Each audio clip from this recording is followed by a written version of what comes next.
Welcome back to Aaron and Elle on Kirby Drive. Today is Friday, May 24th, 2024. This week we have a very special guest. 2019 softball national champion Chassety joins the show as our first ever guest. So we're super excited to have her on. We had a great interview with her. Absolutely electric stuff. I think we're cooking in this episode. We got a jam-packed episode for you today. We have breaking news out of the NCAA. They are paying the players directly from the schools. We talk NBA playoffs. 3 games have gone by in the conference finals round so far. We kick it over to the women's side of the association to round up some of the other stuff happening there. And then wrap up with assorted nonsense from the sports internet the past week. Thank you so much for stopping by. We are so excited for you to hear what we have to say today. And without further ado, let's get started. Breaking news. The NCAA and the Power 5 are agreeing to let schools pay players directly. So, no more Applebee's sponsorships, no more anything necessary. You just pay the players directly on the payroll. This is huge. I know, it's kind of huge, kind of big. Yeah, and not only that, but they're back paying for, I think, 10 years. Dang. So not only will athletes that are currently playing get paid, but athletes that were playing for the past 10 years will get $2.7 billion in damages awarded to them. Jeez. I mean, shoot, they made a lot of money off these kids. I mean, yeah. They deserve to be compensated somewhat for that. I mean, you're performing, like you said, you're literally bringing in the school money. Mm-hmm. So why shouldn't you get maybe a piece of that? Mm-hmm. I mean, like we talked about, like destroying, right? He had to literally leave school. Yeah, destroying in the comments. He says, "Where's my check at?" And that's exactly what he should be saying. It's in the mailbox. It's on its way. But even then, like, is a check for someone like destroying going to do him any good? Yeah. Like, he had to walk away from the school because they said you can either choose to make money off of your image or you can choose to play football. It's pretty crazy. And he spent the last, 6 years trying to recover from that decision. Mm-hmm. And now they're like, okay, here's a little bit of money, but, you gave up your career for this. We made you do that. And now it's like, here's a check. Yeah. For, I don't know. They just gave Reggie Bush's Heisman back, too. Oh, shoot. But, what does this do? All the disparagement that you've dragged these people's names through the mud for years. I don't know. I'm glad that things are changing, but I don't know why. There are still people who have a problem with this, in this comment section. I'm sure. I'm sure. I mean, this one guy said, I like the NIL, but this is going to destroy college football. Yeah. I mean, I don't know. This may not be relevant, but you look at, stories like Johnny Manziel. Mm-hmm. He wasn't allowed to make money, so he went and tried to do it, illegally. Mm-hmm.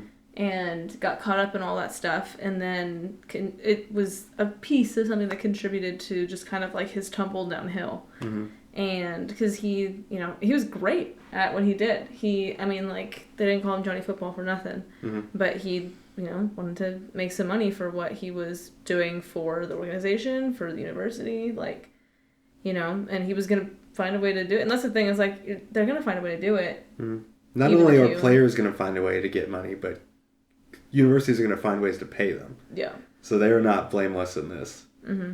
That's just the way that it's been going for a long time. Yeah. So I don't know. I feel like now that it's going to be, an official thing, it'll be a little bit better. And I mean, nothing is going to be, seamless. There's probably going to be some issues, some hiccups, some bumps along the way, but it just has to be something that is initiated. Yeah. And get the ball rolling a little bit. Yeah, I think that it's... I can sort of understand where people are coming from when they're saying, all the big schools with big budgets will now just get to buy all the players they want. That's fair. And I kind of get where they're coming from, but also, oh, man, I'm really sad that Tulsa lost the national championship last year. This is their last chance. Come on, dog. Alabama, Georgia, and Ohio State have been the only 3 people to compete for a national championship the last 7 years.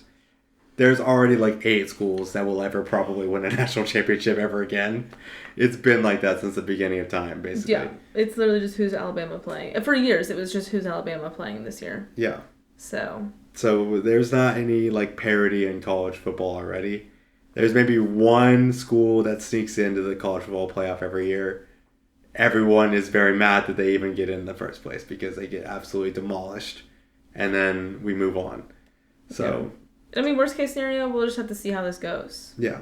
We'll just have to see how it pans out. Yeah. Something I don't like seeing, this guy right here says, why? College students don't get paid to go to school. What makes these people special? Bruh. 4240. You just go and sit in a chair all day. I saw this comment earlier. Someone replied to them and said, because millions of people don't tune in to watch me sit in the back of my chemistry classroom. That's why. That's funny. Yeah, what makes them special? I don't know. They weigh 300 pounds. They can run a 4.5 40. They can bench press 225 pounds like 40 times. Yeah. I would die if I did that one time. So... What makes these people so special is actually a crazy statement to make. What makes them special? I don't know. God? God-given abilities and talents. I don't know, man. Yeah, so... That's crazy. It's about time, is what I'd say to the NCAA. It's true. I don't know how they've been allowed to operate like this for so long. Yeah. I think finally people are fed up with it. Truly. So, screw them. But that happened literally like 7 hours ago, so... Dang. We just had to talk about that. Now back to our regularly scheduled programming. Speaking of big money deals, inside the NBA could be approaching its final season. Inside the NBA? Yes, with Ernie Johnson. Oh, that's what their show is called. Yeah. Oh, I know, that's so sad. Yeah, so Elle had never seen the show because she never really watched the NBA before this playoff started. Already, she was devastated when she heard this news. That is how good Charles Barkley, Shaquille O'Neal, Ernie Johnson, and Kenny the Jet Smith are. They are electric, must-see TV. Yeah. In an era where nobody watches TV. Yeah. You had not even really had interest in the NBA before this year. Not really, no. And you watched one or two segments. And then you heard the news and you were devastated. I know, I was so sad. They're so good. I love watching them. They're so funny. They have such a good time. And they know ball. Mm-hmm. So. Yeah, I mean, we watched Charles Barkley spill a Diet Coke on himself. Like 5 different angles of him cleaning that up. And they're all like joking about it to him. Oh, it's just so funny. Yeah, I just think that those guys, I don't know. They just got to figure it out. I think that it's really going to be a shame if they go away. It will be. Obviously, they're not going to get canceled because nobody's watching or because they're doing a bad job. It just comes down to a rights issue, unfortunately. So ESPN, NBC, and Amazon are reported to have outbid TNT, which is the network that show broadcasts on currently, for their TV deal, for TV rights to the NBA. These are $2.8 billion, $2.6 billion, and $2 billion bids, respectively, from those three companies. ESPN, not by itself. Disney is really making all those moves. ESPN is big, not that big. So it's a lot. I think that they were saying they were going to approach Turner, which is TNT stands for Turner something. Who cares? Oh, I didn't know. Shoot. But they said they're going to approach Turner and say, you're going to have to basically give us like $8 billion if you want the exclusive rights to the NBA. Crazy. Which I don't think is going to happen. That's a lot. Because I think they're owned by Warner Brothers. And when your logo shows up in front of the Looney Tunes, I think you might be struggling to find cash flow these days. I think you might be cooked. Yeah. So it is like really sad that it might be the end. I think even like no matter what happens, next season is their final season of their contract, so they have one more year at least. Mm-hmm. Oso is screaming in the back. Kirby. But is that Kirby? Kirby's screaming downstairs. Okay. Our mascot wants to be on TV. Yeah, she can hear us having a good time up here, and she said, "Who let me do that?" That's what she. Who let me have fun? Sorry, I was so distracted by Kirby. Oh my goodness. Yeah, so like I told you whenever I first showed you the show, like I had been watching it like as long as I'd seen NBA on TV, like I had seen those four guys just having the time of their lives on set. Yeah. During pregame, halftime, postgame. I didn't realize quite how long the show had been running. So Inside the NBA debuted during the 1989 to 1990 season. Dang. When TNT first acquired the rights to broadcast NBA games. Oh my gosh. Ernie Johnson, who's basically like the straight man of the group.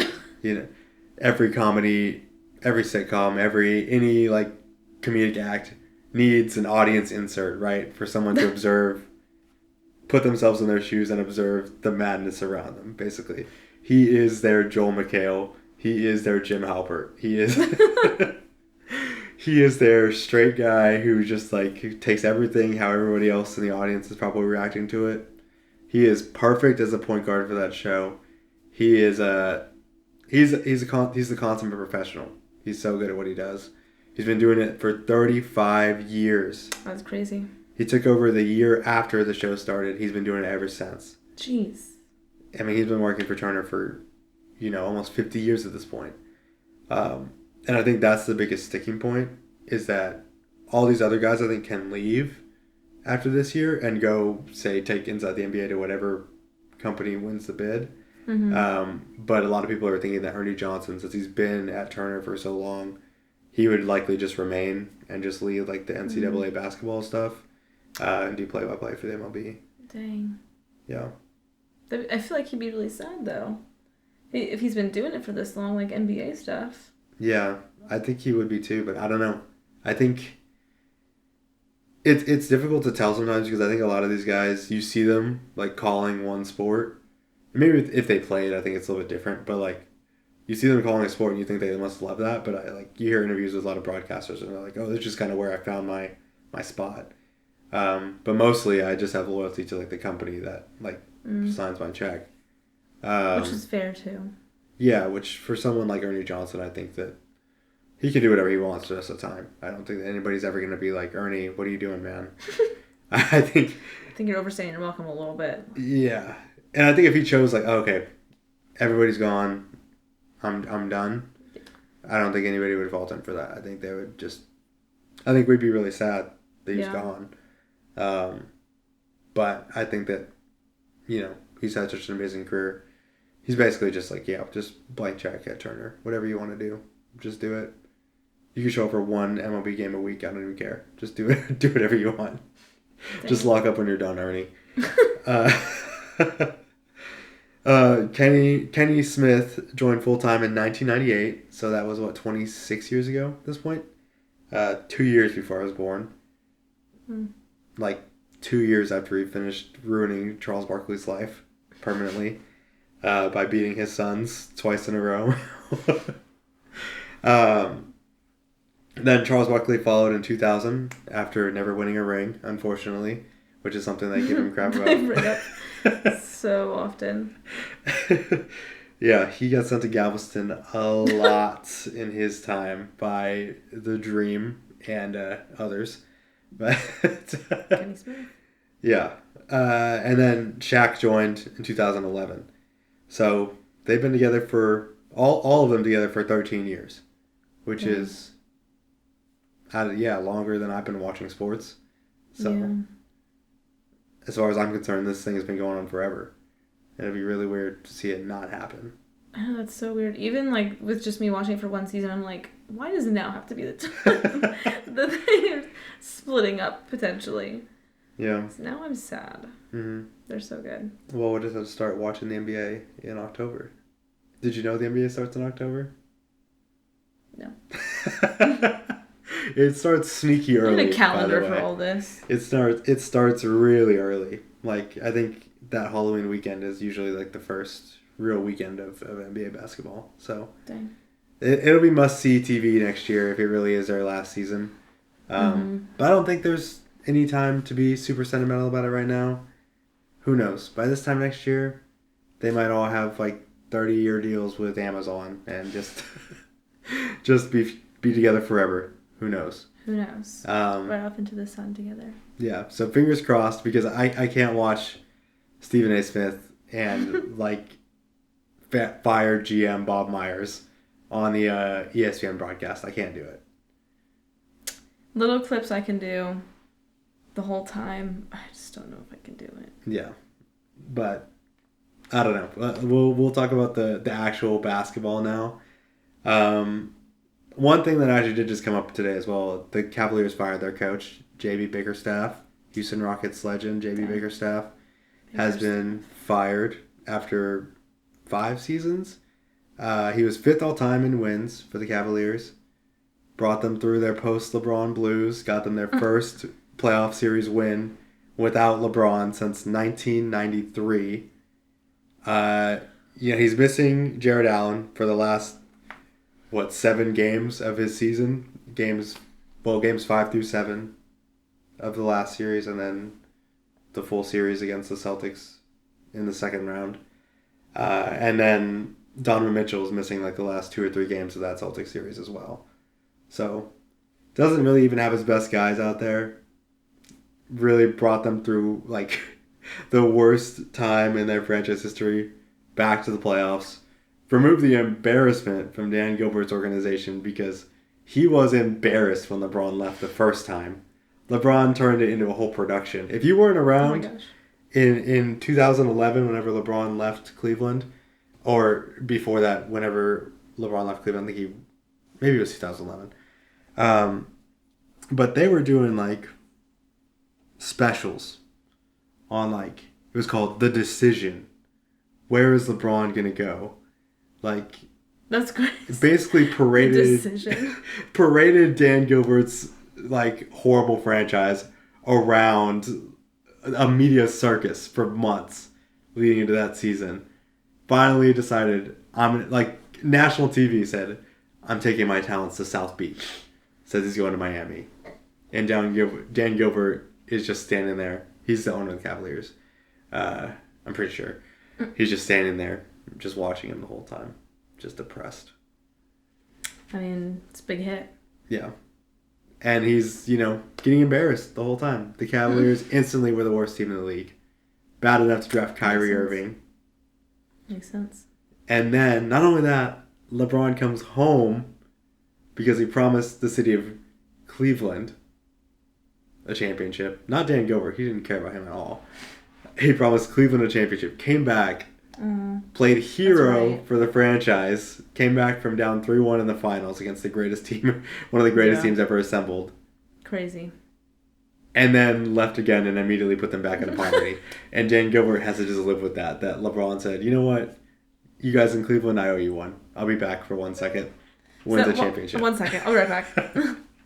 Yeah. And then... I'm out of here. And out again. Sorry, guys. Yeah, you want to see what happens when I leave? Here's a second example. And then, boom, right back to poverty. That is so crazy. So it's kind of... he's good. It's kind of weird to me that you fire the coach that got you out of that. Who actually won you a play. Again, 1993 was the last time that LeBron James did not backpack them to a series win in the playoffs. Yeah. And the first coach to do that for you after... He's literally 5th all-time in wins in your franchise history. This isn't the Texans we're talking about. Again, you have playoff history dating back to 1993. I don't really even know how old the Cavs are, but to be able to be 5th all-time in wins in 5 seasons... It's not bad. But that's atrocious for an organization, right? Oh, is it? I mean, that means that at the very least, you had to have the best record, the top 5 records among coaches who have coached for 5 years, basically, right? I guess that makes sense. Whoops. But the franchise is older than 25 years, so I don't know. It's just ridiculous that you can make it there in 5 seasons, not even having a good team. He's 171 and 152, I think. He's not destroying other teams. Mm-hmm. And that's good enough for 5th overall, all time in wins. So yeah, I don't know. Maybe keep the guy around. I think there was a lot of drama in the locker room, so I think that was just kind of death knell. Yeah, I mean we talked about last week with Jared Allen didn't really want to suit up and play. Yeah. Which part of that may be self-preservation. The other half may be you're just not inspired to play for this coach. Who knows? Maybe he lost the locker room. That's something people throw around a lot. Mm-hmm. But yeah, he's out. So Boston ruins another franchise. That's awesome. But shocker there, I guess. The Celtics did move on. So They beat the Cavaliers in 5 again. Oh, that was a given, though. Yeah. Yeah, I remember you saying so blatantly you didn't know why anybody was upset in Cleveland because you knew they were going to lose. Yeah. Or why they were so happy in Cleveland. They're like, oh my gosh, we actually made it. No. Not for much longer. Ellie, please. Dan Gilbert can't take much more of this. He just lost his coach. That's on him. We're all trying to find the guy who did this.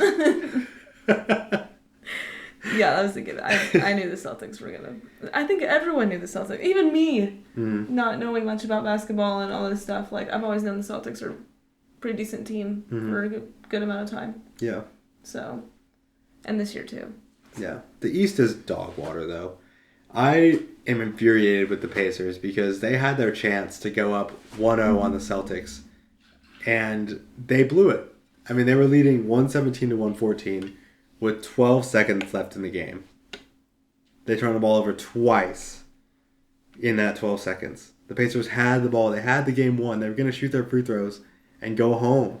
And they turned the ball over twice. The Celtics were leading by 13 with 3:09 left in the third. They had it wrapped up. The Pacers did all that work to storm back, go in front, and then turn the ball over twice in 12 seconds. Jaylen Brown hits an off-balance corner three to send the game to overtime. Pascal Siakam, for the Pacers, was told to foul him before he got the shot off, but just couldn't get there in time. He hits this crazy off-balance three to tie the game, send it to overtime. Jason Tatum, who went 10 minutes in the fourth without scoring a single point, even though he's supposed to be the next Kobe, because he loves Kobe so much. By the way, I downloaded 2K last night. It's like the Mamba edition is what they did for it because I guess he had passed away, or I guess they finally got around to like dedicating a game to him. It's about time. But they show like Kobe highlights for a little while and then they morph it to present day and it's Jason Tatum and I skipped the cutscene at that point because it's just like I can't take it seriously. That's crazy. Jason Tatum is, I don't know, he is the ultimate, like, you know, the guys, like you see those memes that go around every once in a while, guys who like DM like their favorite like sports stars and are like, hey Josh Allen, like hope you have a good game today, bro. Like, hey big bro, just wanted to tell you that I believe in you. Jason, and I think you're gonna do great today. Jason Tatum is literally that but just for Kobe's private cell line. I don't know how he let this happen. I don't know if his agent leaked this on purpose or if Jason posted it himself. I thought it'd be cool.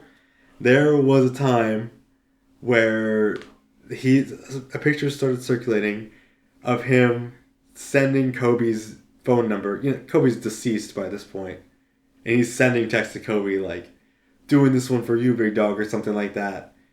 And it's like, brother, like, what do you think his wife is doing, looking over at the phone on the counter? It's Jason again. I don't know. All the other kids. Who's texting? It's just Jason. Won't leave us alone, sweetie. It's okay. Yeah. We'll get his cell line turned off at some point. Put a restraining order on Jason Tatum. Oh, yeah. So Jason Tatum, the next coming of Kobe, goes scoreless for 10 minutes in the fourth quarter. And then he does score 10 in overtime. But I don't know. I just can't believe that they were even in that situation. That's crazy. Yeah, LeBron made sure to insert his 2 cents. He said, "This is why you always foul up 3 with a couple seconds left. Because you foul them before they're shooting, they only shoot 2 free throws. And then they can't go in front of you, but they lose possession, basically. So they shoot their 2 free throws, and then you get a chance. If they make them both, you get the ball back no matter what. Mm-hmm. So rather than let them try a 3 and tie the game like they did, you say, we'll take our chances shooting free throws on the other end, eat up some more clock." Yeah. There was still a good amount of time left. I think there was like 8 seconds left, so maybe it's a little bit premature for that. Pascal Siakam was told to foul, though. His coach said he was. He just couldn't make it there in time. So they tried it, but it didn't work out. And then tonight, the Celtics took game 2 as well. So I think it's over. I think it might be over. Stick a fork in them. They're done. the Pacers have their chance, it's over. I think it might be over. I don't know how you recover from that. Like the Pacers, like I said, they're not great. They can score a lot, but their defense is atrocious. I think that was pretty evident. I think they gave up what? I think Jaylen Brown scored 40 points tonight. They might have given up like 130, 140. Yeah. Diabolical. Just a little diabolical. So yeah, they're done, and the East is garbage, and the Celtics are just like taking a cakewalk to the finals. Meanwhile, Nuggets and Wolves goes to 7. They're beating each other up. Again, we guaranteed the Nuggets would lose because of Nikola Jokic going Diggs mode. It just had to happen. Yep. And now he can, go tend to his horses, I guess. In Serbia. Oh. But yes, the other series that's going on in the Western Conference Finals, Minnesota Timberwolves and the Dallas Mavericks are playing. They went back and forth all night. The Mavericks, though, came out on top 108-105. This game made me very mad. Why? Very upset. Well, first of all, Kyrie Irving and Luka Doncic combined for 63 points. That's what you're supposed to do. Mm-hmm. If you're first team All-NBA like Luka Doncic is. You're supposed to combine with your other star teammate for 63 points. Meanwhile, the Timberwolves side, the T-Wolves were outscored in the paint 62-38 by the Dallas Mavericks. Oh, shoot. Rudy Gobert won the Defensive Player of the Year for the 4th time this year. He's 7'1". Karl Anthony Towns is 7 feet tall. He's a former number 1 overall pick. He referred to him, Gobert, and Anthony Edwards as a big three earlier in the postseason. And they're all T-Wolves? Yeah, this is all for the Timberwolves. Okay. So, how do you let the Mavericks double you up in the paint if you have 2 7-footers? One of them is a Defensive Player of the Year. That is pretty absurd, gotta say. How do you let that happen? It's a little tough to answer for.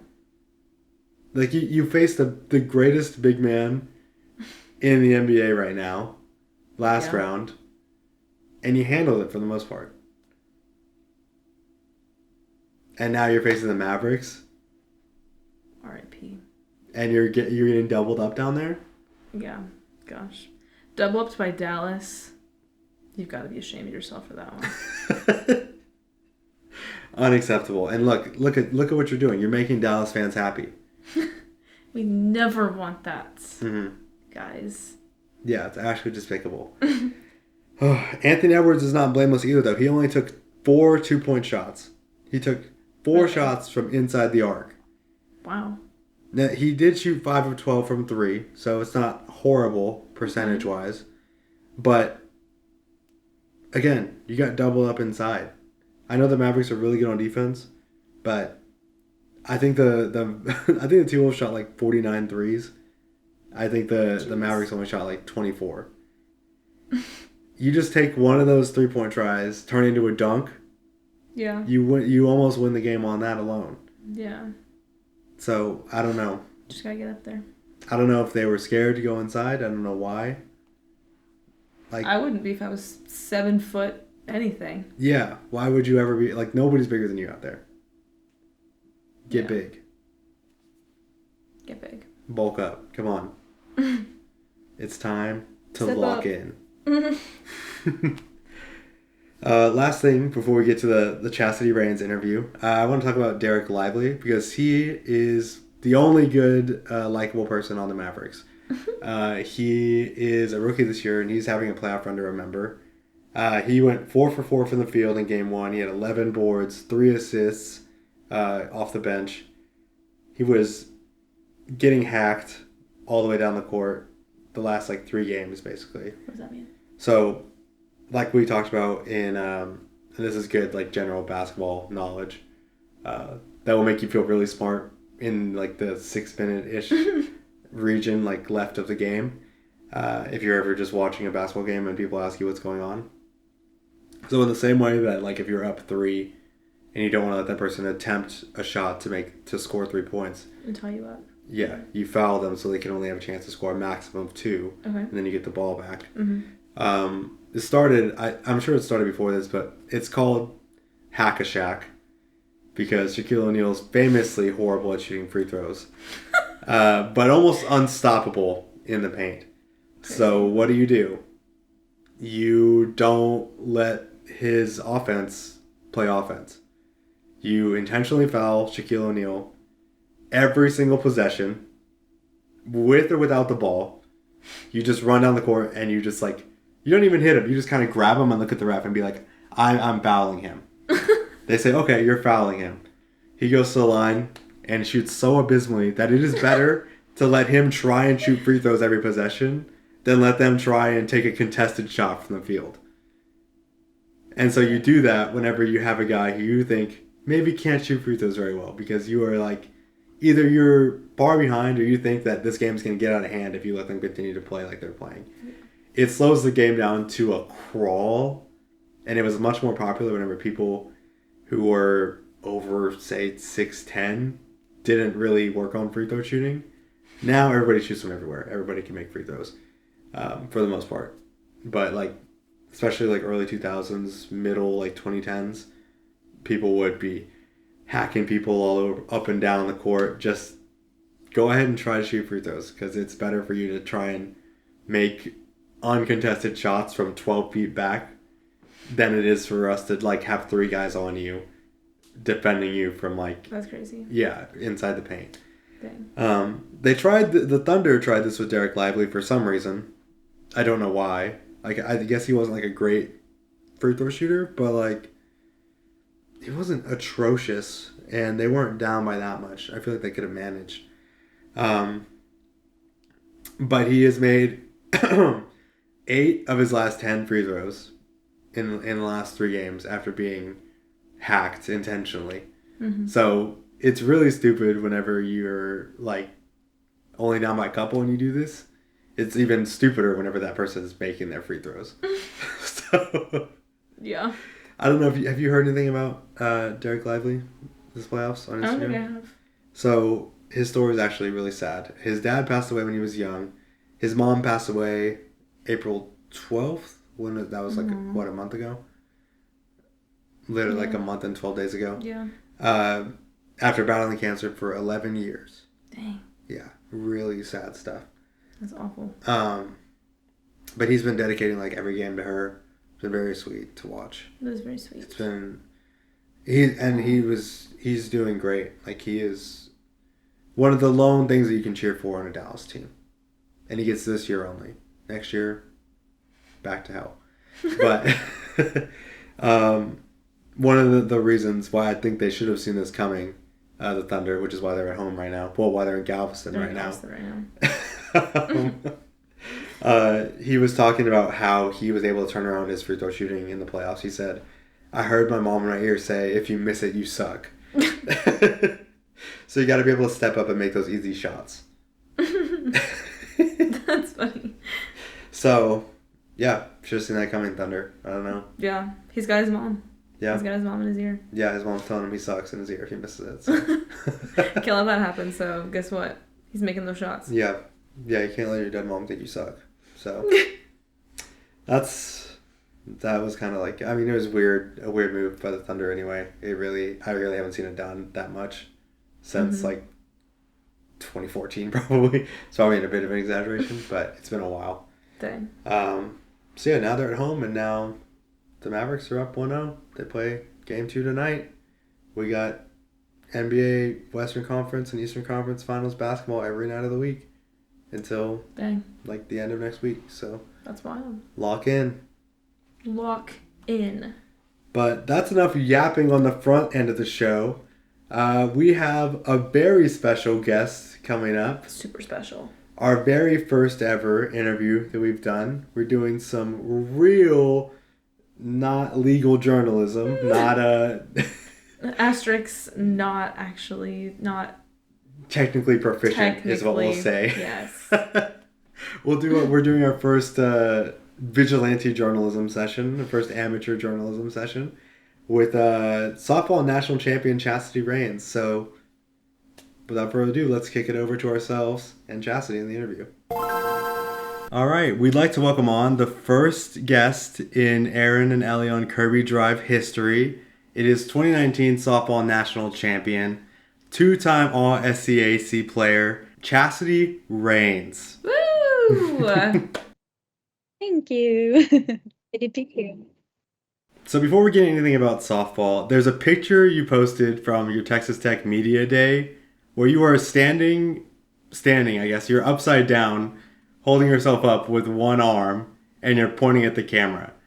I just have one question. How? I knew I could do a handstand. I've done one-handed handstands before, and I saw it like on TikTok, and I was like, I want to do this. And so it took a lot of different shoots to like get it done. And I almost like fell back into the screen, and like they were like they were like, that's our one thing we don't want to happen is like fall backwards. And I almost did. But it was just like trying to get like split second of like when I could get my hand up and doing it. And I kept like covering my face or like pointing off to the side. And I was like, but we finally got like one that was like decent enough for it.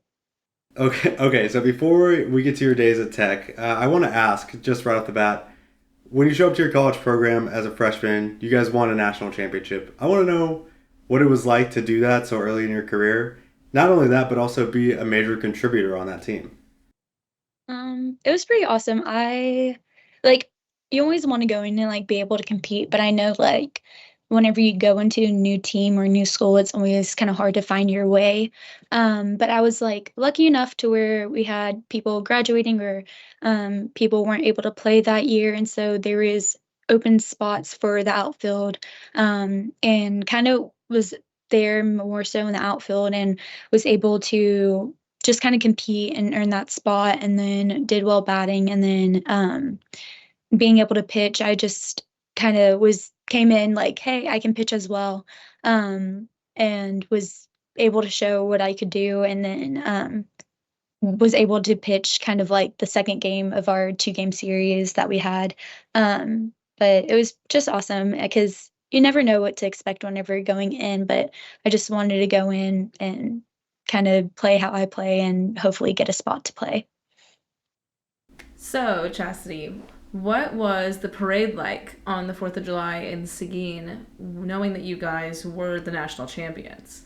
So that was a lot of fun. It was like the whole community of Seguin was out there and we got to lead it. We were like on top of a fire truck just riding around town. It was like cool. There weren't really students there still, but it was just more so the Seguin community, and like we saw a lot of professors there and people within the school community came out, and it was just because we're such a small town and like it's not like a high school game where a lot of the community will come out or like a lot of the Seguin or nearby will come to watch our games or anything like that. So it felt really nice to like see how much support we did have from the community from it.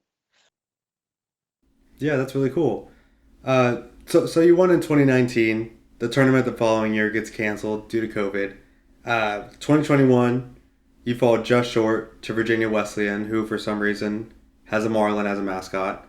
Um, and then in 2022, you lose by one run in the semifinals to the eventual champions, Christopher Newport. You were in the mix for a championship basically every year you played. But did winning that first one make those close losses sting even a little bit less, or was it just as hard to come up short those years?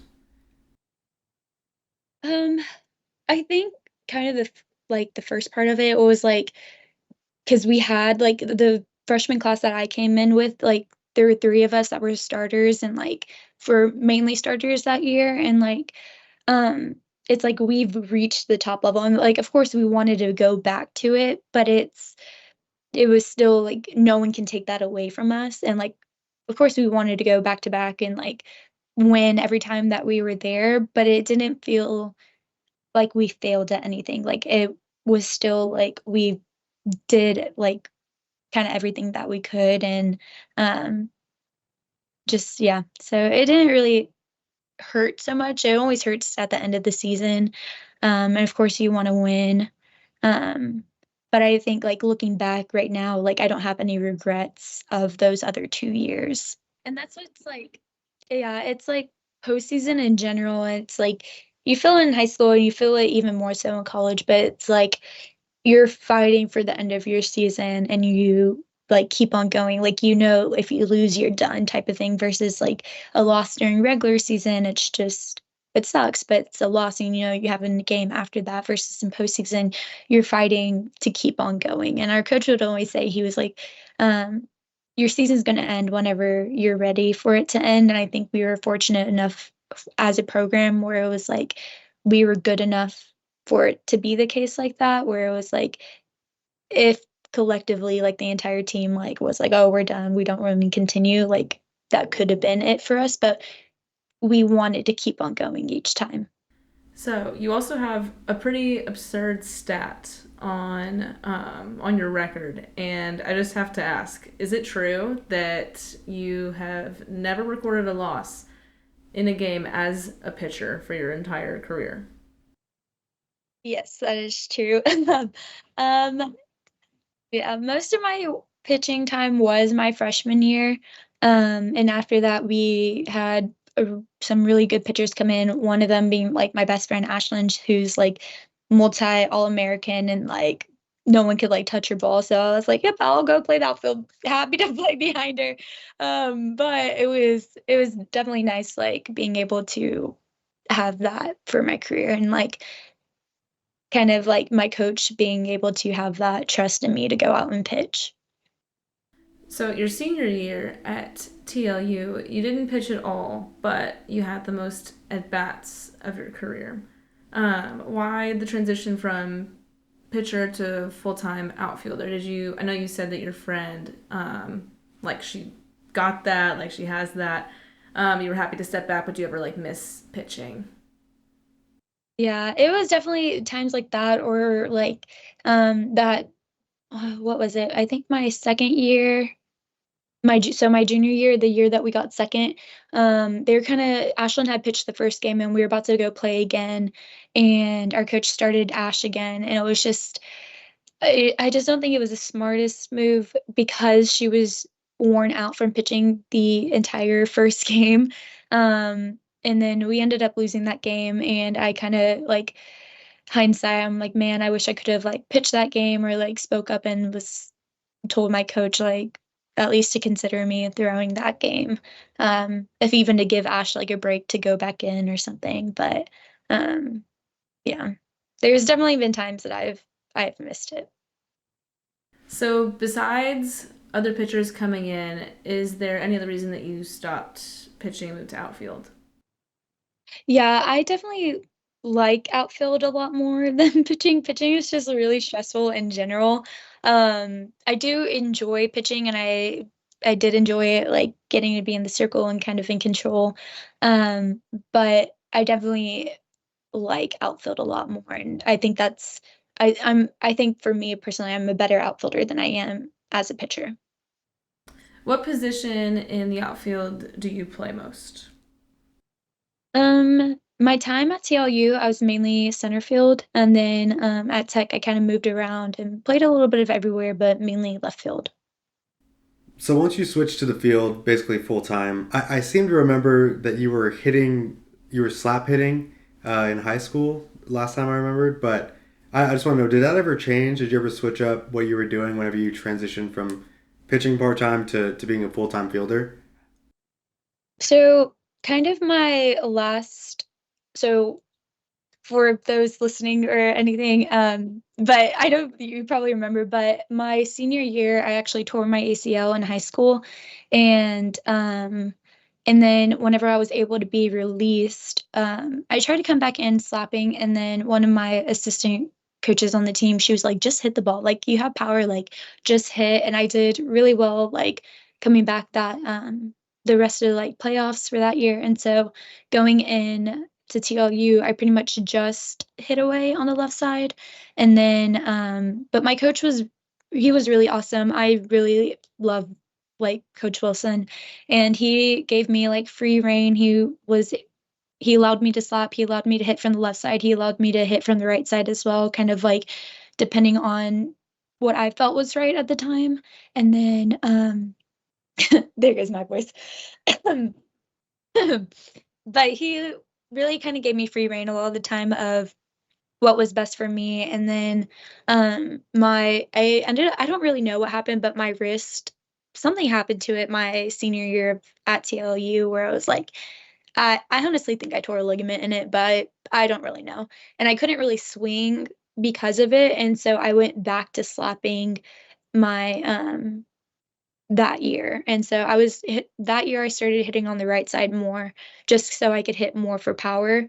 And then I was like I can't like even hold a bat right now. So then I went back to slapping cuz that wasn't hurting my wrist. So it was pretty cool that I was able to still get a chance to play even if I couldn't fully swing on one side. Okay, I see. That puts a little bit of the stats I'm looking at right now in a little bit better perspective. Just because I'm seeing that same year you had 36 stolen bases at just 51 games. Already that's pretty crazy to me. But I'm just scrolling through the TLU record books and I see your name tied for 8th all time in school history. Not only that though, but you've got 3 teammates from the same year in the record books as well. Brandon D had 29, Casey Martin's right below you at 32, and number 1 all time is Kelly Jordan with 77 stolen bases. I mean, between the 4 of you, that's almost 200 stolen bases. What was going on out there that year? So I won't say all the secrets to TLU softball, but I will say that like we definitely find a way to manufacture runs. And I think this year they broke the NCAA like all season record of like or maybe program history, but I think it's the NCAA record for how many bags stolen in a year, um, or within a season. But we definitely find ways like pretty much every time that Kelly was on, she was stealing no matter what. Poor Casey had to wait to like swing the bat until like Kelly stole second base. Our coach and I one time I got put in the second hole and he was like, "Why are you swinging the bat?" And I was like, "I didn't know I had to wait." Like, but it's unsaid rule for TL. Like, yeah. But yeah, so we were stealing no matter what, pretty much every single time, and then we had a lot of different plays to get another extra bag too to just try to move people into scoring position. And we have a girl right now, Kaylee Clark, who's been the leadoff for TLU, and I think she's gonna beat Kelly's record probably, or has a chance to at least. I think she's a sophomore this year, but I think she has the possibility to break it. So, just for clarification and to educate our audience, what's the difference between a slap hit and a power hit? So a slap hit, so slapping from the left side, we've seen people do it from the right. It's not really made to do it from the right. But it's when you're on the left-hand side of the box and you're kind of running as you hit the ball. And it just helps like with speed of like time wise because you already have momentum going down the line. So you can kind of do like a soft slap where you kind of just leave it in the infield and try to hit it short game. There's one too where you kind of it's like a chop hit and so you just try to hit it like right by home plate and so it hits the ground and then it's up in the air and so they can't get you out by catching the ball. And so they have to wait for the ball to get back down to try to throw you out at first. And then there's like power slapping too. So you're hitting for power by slapping. So you're just kind of running through and hitting for power. And then drags too, where you're bunting while moving at the same time. Yeah, it's funny you mentioned drag bunting in that context because a lot of what you're describing is what I think a lot of old heads who complain about the way baseball is now, like people trying to hit home runs every play. I think that's exactly what they're looking for, right? Is that small ball that used to be what baseball was all about, like moving runners base to base no matter what. So maybe, I think if those guys don't like the way that modern baseball is going, maybe they should just check out softball instead. Yeah. So, you made the jump from D3 to D1 following your senior year. So, how did you decide ultimately that Texas Tech was the right place for you and your next steps in this journey? So I had two main offers from two D1s, one being Texas State and then one being Texas Tech.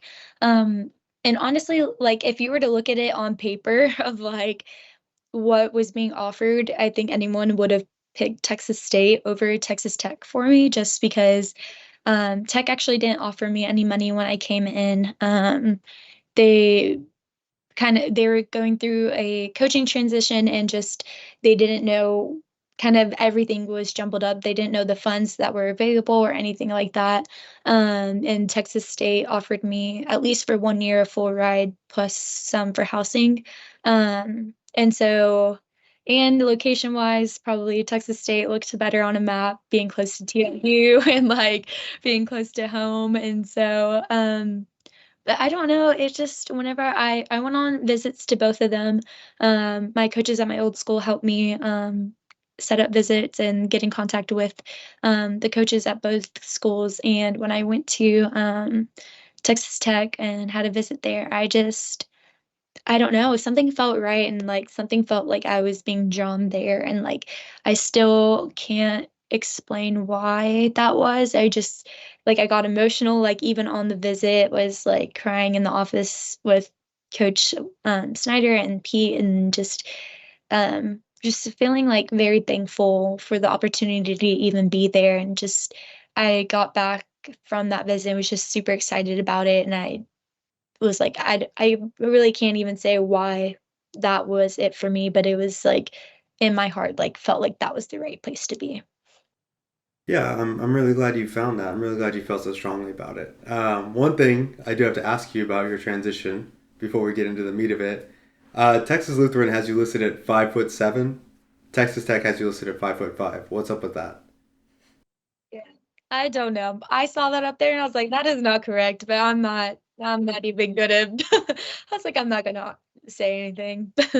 I'm probably like 5'6" and give or take 5'6" with some. Like I don't think I'm quite 5'7", but you can round it up to 5'7". So for them to put 5'5", I was like, that's not right. So NIL has been mentioned more and more as a lot of collegiate players are getting these deals now these days. But I think maybe it started in the middle of your collegiate career. Correct me if I'm wrong. Did you get to work with any brands while you were at TLU or Tech? TLU, no, I think NIL started, I can't remember if it was my senior year or whenever I transferred over.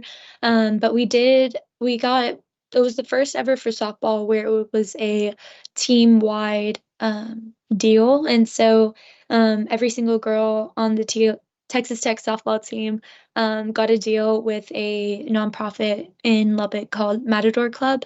And they've worked with multiple other teams like football, men's and women's basketball, and I can't think of other ones right now, but I know for sure baseball recently got one too. But they gave us all the same amount of NIL money and deal for that, which is really awesome. It was insane. It was such a big blessing. And then we also got one through the school for Under Armour. So, going to two different schools in two different divisions, you get to have kind of a unique experience with both schools. How would you say the atmosphere compared at Tech as to TLU? So big, like big difference from like in so many levels of like from Division 3 to Division 1, but D3 level, it was just kind of more homey of like you can look up in the stands and you kind of know who's all there. Like you can see friends from school, you can see like friends of the players, or you can see like the even like the president of our school would come out and watch us, or professors and family members too coming out. So it was nice that like you can look up into the stands and know that people genuinely know you and like are there rooting for you. And it was different feel, very a lot smaller of the stands. And then at Tech, you kind of look up into the stands and you might know a face or two, but for the most part, it's not really people that you know so much, just coming out to see a softball game. Um, but with that too, it's pretty cool because there were a lot more people there to watch us, and you can definitely feel like more rivalry too, depending on who was playing. who we were playing and like the amount of people they had coming for a game versus the amount of people we had coming for a game, or like bad calls being made and just the entire crowd like booing at the umpires and like getting onto them. So it was cool in different aspects. Yeah, it sounds like you really got the best of both worlds throughout your whole career in college. So that's really cool. Um, Important question we have to ask you now. You guys had a really tough break this year leading up to the College World Series. I mean, you ran into number 1 ranked Texas in your quarterfinal of the Big 12 tournament. And then you didn't end up hearing your names called on Selection Sunday.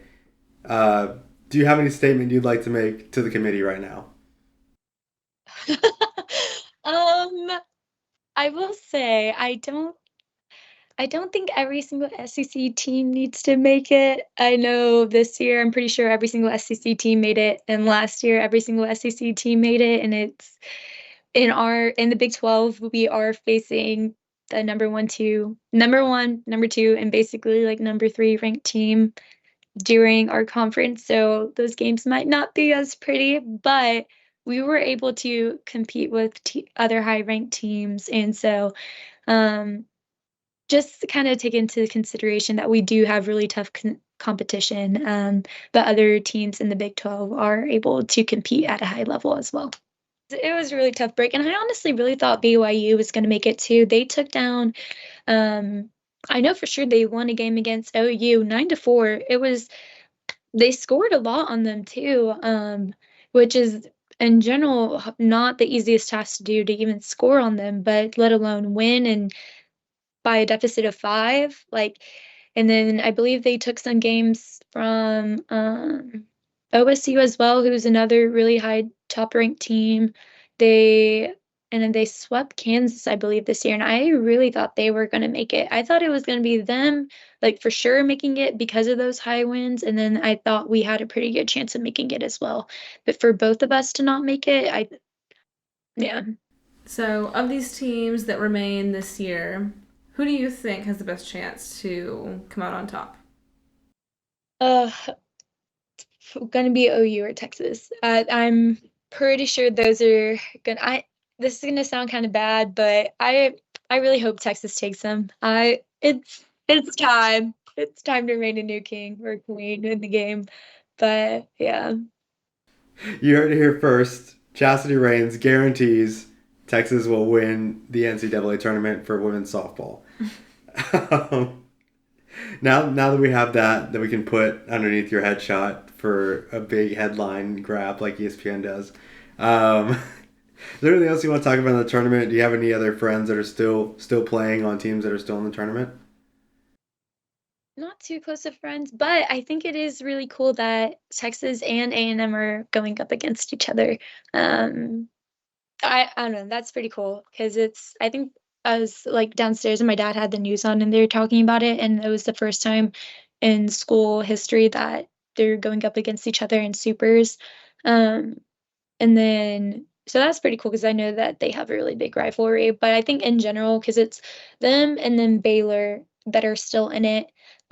So and with the Texas versus A&M matchup, for sure one Texas team is going to go to the World Series. So I think that's really cool in general, just to at least have like one team from Texas repping like at the tournament. Yeah, I definitely hope Texas wins. That's my only comment on the matter. Only because you hate A&M. I don't hate A&M. I just don't get it. We'll say it like that. So I kind of want to talk about the future of the sport now. I don't know how much you're plugged into like the pro softball scene. I was trying to find some information about it yesterday, and I couldn't really get a clear answer on what's really even out there. One of them I found is called Athletes Unlimited Pro Softball. Doesn't really seem to run like a traditional season in like the North American major sports kind of way. It seems like it's like a 5-week mini season where they bring a bunch of like the best players in the country together for a short amount of time. And then the other league that I found, it's called the Women's Professional Fast Pitch League. They claim to be America's like official softball organization, but I couldn't even really get a lot of clear information on how many teams there were in the league. So I don't know. Maybe you're more plugged in than I am. What are you hearing? What do you know about pro softball as it stands today? I know Athletes Unlimited, that's kind of their own separate thing, and I think they do more than like I think they do several different sports. Um, I think I think they have a volleyball one and then maybe some more. But for sure softball, that's a big one. And it's a pretty cool system of it. I believe the way it works is that like they go out, they have these teams, they go out and play, and then the top like performers, so you get points like by getting on base or like getting a strikeout or whatever it is. So like the top like performers of that week are like team captains, and then they get to select their teams, and then those teams go out and play the next time. So I think it's kind of like that where it's constantly changing, so you're playing with different people. I could be very wrong, but I think that's the way it's set up. um and then so that one, and they kind of pull from like the college scene of like top players in the college scene go out and go play. And then the other one, I believe, so there's different teams. We have one here in spring that's Scrapyard Dogs. Um, and so that one, which that was a really one of the, I believe one of the first ones and one of the big major ones. Like we had top player like Monica Abbott was on the team, who's one of the best softball pitchers ever to exist. And she was on the Scrapyard Dogs. And then there's one starting up in Austin, I believe, that's relatively new, and then making some more. And I think those are the ones part of that second league that you were talking about. Yeah, I think I read something on their website about them like adding two more teams in Mexico or something like that. I who can say? So it might be separate. So this is y'all get insider news. I've only told a couple people about this, but I actually tried out for Team Mexico last weekend. Um yeah. Which so it was a little misleading on the ad because for me, I didn't really tell people I was doing it because I wanted it to be for me. And it was like it just really sucked that our last game didn't know it was our last game. And then like also too, the last game that I personally got to play in was one of the worst games I ever had. It was against Texas, but it was just like not good at all for me. And just kind of the season in general, I didn't want to end softball on a bad note, which is kind of where I was. And so me going to try out and just kind of having a blank slate of like people not necessarily knowing who I was, or just going out and seeing if I could even make it, or just kind of seeing what they thought and getting the chance to kind of potentially just end softball on that note of me doing it for me. And so they are, so I got information of it, but they are having a professional league in Mexico, and it's through the Professional Baseball League in Mexico. And so they kind of pay for it and stuff like that. But you get paid as a professional athlete, treated as a professional athlete, everything like that. And then from there, they pull, this is my understanding, but from that league, they'll pull for the Mexico national team. But she was saying that their roster for the summer is closed for the Mexico national team. But the coach there invited me to come out for the professional league in Mexico. But yeah. But you have eligibility for the Mexican national team. So you don't need a Mexican passport to compete for the professional league, but for the Mexico national team, you do. And because my mom's from there, I would be able to obtain a passport for it to get dual citizenship. And then you said something about the tryout being a little bit misleading. Can you elaborate on that? Misleading in the sense of that I thought it was like a tryout for the Mexico national team, but their roster is closed. And so I think they're kind of more so, it was more so for younger girls, I think, because there was tryouts for like 15, 18, and then Olympic level is like what the brochure kind of said. Um, and so there were a couple girls there for the Olympic level, but they're the team roster is like currently closed and they're not able to alter it right now. So that's why it was a little bit misleading. But they are pulling for like professional level. So basically, you sign for a pro team and just kind of play for a while until the national team open up their roster, basically. Yeah, that's my understanding.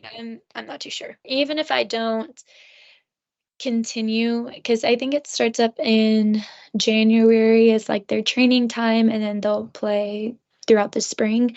But for me, it was just nice to kind of feel like people believed in me again, and to go in there and not feel stressed if I was up to bat, and just kind of the weight lifted off that I had been feeling this past season. So when do you hear back from them about the decision? So it's kind of up to me. The coach, she really liked me, and she said give it some time, reach back out to her to ask more questions or hear about it. But she kind of invited me to go out there to be a part of it and enter their draft to like see what team I would be put on. Oh, okay, cool. So it's kind of like you have like an open invitation sort of thing. Yeah. Do you speak Spanish fluently? Uh, Not fluently. I can get by enough to where if I'm stuck in a foreign country, I won't die. But it depends on the conversation of how well that conversation's gonna go. Yeah, I mean, I guess people in America play baseball from all over the place. They have translators all the time. Just make sure you get a trustworthy one because there are bad translators out there. We figured that out this year for sure. That all sounds really cool. I was gonna ask you at the end of the interview, like what your next steps were, and like if you plan to like do this in the future, or if you plan to like maybe do like clubs and like coach all this stuff. But this sounds like a pretty good opportunity. Do you think that you'll go through with it? I don't know, because in my mind, I've been for during that time of like the spring, I was wanting to travel Latin America. So I guess technically I'd still be traveling, but it would just be with softball. So I don't know fully yet if I'm going to do it or not, but it's definitely an option. Well, at the very least, we're both glad. I think that it's up to you now, and not just some committee, making a decision on what your last softball game is going to be. So that's really cool. We're really happy that you have that opportunity. Mm-hmm. But this league in Mexico, obviously, able to sustain professional athletes. Uh, do you think there will be a time, like in the near future, where women's softball in America will have any of the momentum that the WNBA has picked up in recent years? I think so. I think last year, even for at the college level, I'm pretty sure softball had more views than baseball for postseason. And so it's definitely growing. And I think this might make some people mad, but I think softball is more entertaining to watch than baseball just because it's a faster pace. It's a faster pace. I know, I know. Uh, I know that's a hot topic, but that's just a personal opinion. Um, and so I think it's definitely been growing. It's growing in size of young girls playing, signing up. And we've seen it even in because Lubbock is a smaller community, but even within Lubbock, it's growing in the surrounding communities. And so I think as it continues to grow, we're going to see, and us in softball were pressing kind of those equal rights, but like we saw it so many times this year of like other men's sports were getting these things that we didn't necessarily get, or You can name them. That's okay. they would they would go out of their way to make things. So last year, we were coming back from California, and we had a flight from California to Phoenix and to Lubbock, and there was a dust storm that was happening in Lubbock at that time. And so our flight from Phoenix to Lubbock got canceled. And so we bussed the 16 hours from Phoenix to Lubbock, and midway switched in El Paso to a smaller bus that had no AC. So, and it was like, I'm glad we got home. Everything like that worked out. But I think if it was another team they would have sent out a charter, like a plane. There's a Texas Tech charter plane.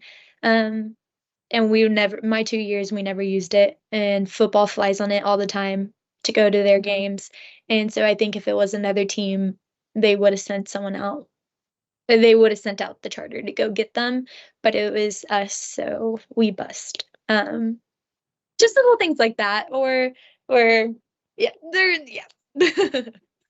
Yeah, I mean, I think like the WNBA is dealing with the exact same thing, where like they were having to take regular airline flights and they're getting like harassed in airports and stuff. So now they're on charter flights, and I think everything's much better. So hopefully one day we live in a world where all things are equal. We don't have to worry about that. But I think I probably would have just stayed in Phoenix if I had to drive all the way back in a van.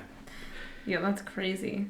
But I mean, this is all like, it's so exciting to like just listen about how the game was played and everything, and like, don't kill me, but I haven't watched a like full game of softball through yet. But this all is like really exciting, and it gets me really like hyped to like go and watch a game, like knowing all this stuff now. It's okay. That's okay. Because it's not like a sport where it's like you grow up seeing it. Well, that's the thing too. It's like has been a big conversation kind of in sports of like, if you put it out there, like people will watch. People can like go and watch, but like it hasn't been on TV up until more recent years. Like you don't watch up and like scrolling through the channels and seeing a baseball game where you can just turn on the television, watch a baseball game, or you can watch like a football game. And so it's like trying, and still there's so many games where it's like you don't necessarily, even if you pay for ESPN, you can't watch certain games. And so it's like it's been like a thing within like the softball community of like having it be more out there of and putting the money into it, and like you can see money being returned for it. Yeah, I mean, I'll watch pretty much any sport you put in front of me. Like all I care about is just like people who are really good at what they do, competing at a really high level. So I agree. It's mostly just that it hasn't been something that's been on TV for a long time. So hopefully one day that's not the case, because I think that softball is really cool, and I think that you guys do a great job. But Chassety, thank you so much for coming on. We're so proud of the career that you've had. We're so happy that we got to know you before you made it big, before you were a national champion. Knew your origin story. But again, thank you so much for taking the time to come on, educate us about softball, educate our audience about softball. Yes. Bring attention to some of the issues that the sport is facing, and then get us excited about getting to watch the tournament this year. So yeah, and for your future. Yeah, you'll have to come back on and let us know what you decide about the draft, because we want to be able to celebrate with you and also break that news, because that's pretty crazy. Yeah, we're in. #1 fans right here. Well, I appreciate y'all taking the time and having me out here, and I didn't realize I was y'all's first guest, so I'm super honored to have that. No, that's a pretty high accolade to have. I mean, literally right there with national championships. So put that one on your resume too. It's like up here, national championship. This just right there. All right. Again, thank you, Chassety, for coming on the show. We are so glad that you came. We thought it was a really good episode. If the audio sounded weird to you, it is because we have no idea what we're doing, and we had to re-record all the questions we asked her. So, but if it sounded great, then don't think anything about it. Yeah, just forget you ever said that. Yeah. Maybe we'll forget to record it that we said that. Who knows? But no, it was really fun. It was really cool to get to talk to her, see where she's come from, like knowing her, like playing in high school and everything, to see her now, like she's a national champion, like crazy, like all this experience and like the possibility of still continuing, and just really hope for her, hope her, oh my gosh, we'll cut that part out. No, we will not take that part out. We're leaving it in. Leave it in. I'm editing this, so leave it in. I hope the best for her in the future, and really hope that she can get to continue to play softball for herself, and just continue to do something that she loves to do. Yeah, or whatever she wants to do. Or whatever she wants to do. Anything, she's got to do it for herself. Yeah, as long as it's not the NCAA making these decisions. We hate you. But we're glad that you start paying people, so. Yeah, congrats for doing the bare minimum. We're doing good cop, bad cop. I'll kill you in your sleep. But also thanks a lot. No. Just kidding. Yeah, no. Yeah. Talk about diabolical. Yeah. Diabolical. Yeah, but let's wrap up. Throw it around to the women's side of the association one more time. Indeed. You were talking to me about some stuff that you were seeing on Instagram this week. I was. It was kind of brutal. Kind of brutal to watch. I need to get back on like sports Instagram because You do too much crocheting. I've been trying to embroider recently because I'm trying to get into my hobbies, some pastimes, and gosh, when you save one thing on Instagram, that is all you get for like the next week. And I've also been trying to utilize my Ninja Creamy that I have. And so all of my feed right now is just embroidery and Ninja Creamy recipes. And I really need to make a full circle back to my roots. So we've got a job to do. We've got a job to do. But anyways, the things that did peek through the embroidery and ice cream were Caitlin Clark kind of getting bodied a little bit on the WNBA side of her career, which kind of sucks to see. And I know that, like, I don't know, there's an audience that really wants to see her thrive and do really well, and there's an audience, who knows how big they are, who are like, oh, see, this is what happens, like, in the WNBA, like, wake up, Girl Scout, or whatever. But it just kind of, like, I don't know, seeing her, like, get screened a bajillion times and literally, like turning and then, like, falling on, like, on the ground, and it's just like, oh, gosh, that's kind of brutal. And people are like, haha, like, wake up, or whatever, and it's like, gosh, guys, like, maybe give her a break. Like, she's not on the best team. Yeah, that's why she was drafted first, because she went to the worst team, arguably, in the WNBA. So she's trying her best right now. But it just kind of sucks to see her, like, go up for a layup and then, like, boom, on the floor. So she's living a Tom and Jerry cartoon, like, for real. Like, she's... Or like one of those scenes where they're like in a animated movie where somebody will fall from a high place and they'll hit like different parts of their body on like rocks and stuff. Yeah. Ugh. It's just brutal right now. Yeah. But she's just gotta find her footing. Yeah. Literally. Yeah, no kidding. Yeah, people need to start calling out screens or something. I don't know, but she's getting her clock cleaned. Someone's gotta help her out. Yeah. She did leave a game on Monday with an injury. For a little while, she like tripped herself and fell into a screen. Oh no! And I think rolled her ankle a little bit. But she came back and finished the game. The Indiana Fever though are 0-5.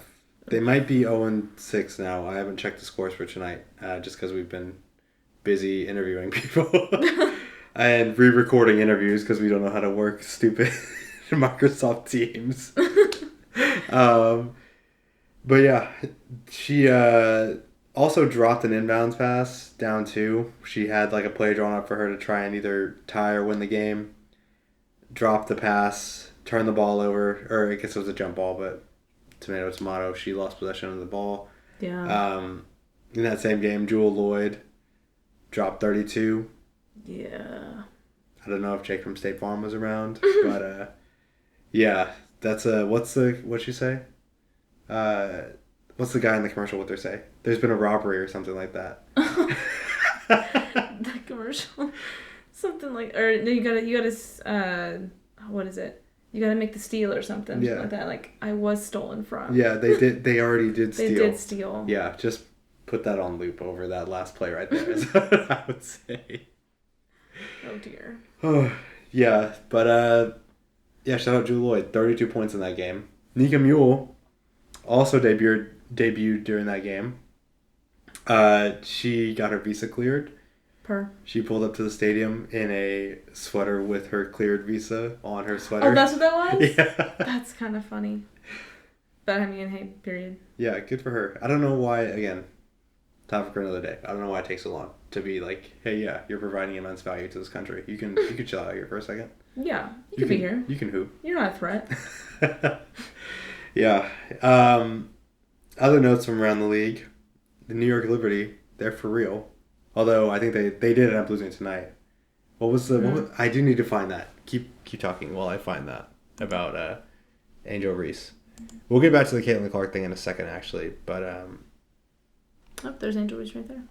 Yes, this is it. Here it is. Good job. Wow. So the Chicago Sky, I think they just beat the Liberty. They said, Liberty, Bibbity, Cedric Diggory, we don't care about none of that or your little undefeated streak. Sky win. Dang.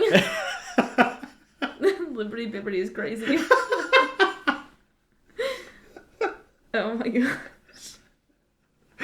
Yeah, and unfortunately, I think that's going to stick. I think that will. I think that's going to stick. And I think that's exactly what the WNBA needs. But I know every time I see any highlight get posted against the New York Liberty, I am breaking out the Liberty Bibbity. That is... Whoever's in the media team. Yeah, geniuses. Y'all got that one. Geniuses. Extended contract. Yeah. For y'all. But Angel Reese, she's kind of going crazy. The Sky, they got something cooking. Yeah. Camila Cardoso is still out with an injury, so. For real? It's not even injured? Preseason. So she still hasn't played yet, but. That's so sad. Yeah, they're still not even at full strength. So. Dang. I think we lost the phone, by the way. So. This part of the episode is going to be video free because we are done recording. It is 3 a.m. and we are over it. Wow, 3 a.m. That's crazy. We are not going to wait for the phone to charge. So I don't know when the video cut out, but we're just going to put up the... It heard Liberty Bibbity and then shut off, probably. Yeah. It literally went offline, which is what I would do if I were anybody in New York right now. Log off because you just got Liberty Bibbity. That's crazy. Yeah. Something else that I thought was really cool. Have you seen Kate Martin and Kelsey Plum's picture? I have not. You have not? Okay. So... I just know they're both on the Aces. Yeah. You were talking to me about Kate Martin earlier, weren't you? I was confirming that she was on the Aces. Yes. She is on the Aces. She has gotten some playing time recently. Oh. There was a moment that, like, I don't know any other way to describe it. It just brought like a smile to my face. Couldn't stop smiling when I was watching it. So she really got some serious minutes in here in, I think they were playing the Sparks. She is in Kate? Yes, Kate Martin, yeah. So here's the block she had on one of the Sparks here. She's blocking it right here. Now there's a picture of like literally work of art somewhere in here on the WNBA page of Kelsey Plum's reaction to it. I just gotta find it. But it like that, and then like there's a video of her running down the court after she scores a corner three. Work of art. It just makes me like smile ear to ear. Let me see if I can find it real quick. But yeah, do you have anything else to say about her while in the meantime? About Kate Martin? Yeah. I don't know. I feel like maybe she could have... I've only just kind of associated her as, like, someone on the, just on Iowa's team. Mm-hmm. And, I don't know, just maybe living in the shadow of Caitlin Clark or something like that. Uh-huh. Yeah, again, showed up to the WNBA draft, just... Yeah, just kind of, like... To support, basically. Yeah. So... I mean... This is the picture.